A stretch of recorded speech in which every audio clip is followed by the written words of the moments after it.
২০ বছরে বাংলাদেশ গণতন্ত্রের দেখা পায়নি। ভোলায় এক মতবিনিময় সভায় এমন মন্তব্য করেন স্পিকার হাফিজ উদ্দিন আহমদ। সকালে ভোলা সার্কিট হাউসে মতবিনিময় সভায় তিনি বলেন, দেশের জনগণ সকল অত্যাচার উপেক্ষা করে রাজপথে নেমে গণতন্ত্র প্রতিষ্ঠা করেছে।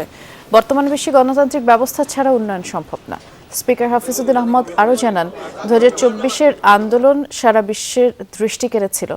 বর্তমান প্রধানমন্ত্রী দেশের মানুষের জন্য সুখ ও সমৃদ্ধি বয়ে আনবেন বলে স্পিকার আশা করেন। মধ্যপ্রাচ্যের যুদ্ধ পরিস্থিতির কারণে জনজীবনে যে সংকট নেমে এসেছে তা শিগগিরই কেটে যাবে বলেও প্রত্যাশা তার। জনগণের কাছে কৃতজ্ঞতা জানাবার জন্য গুম, খুন এবং নির্যাতনের মধ্যে দিয়ে দেশবাসী ১৬-১৭ বছর কাটিয়েছে, তার থেকে আজ আমরা মুক্ত। আমরা আশা করি যে জনাব তারেক রহমানের নেতৃত্বে বর্তমান নির্বাচিত সরকার এই দেশে মানুষের জন্য সুখ এবং সমৃদ্ধি বয়ে নিয়ে আসবে।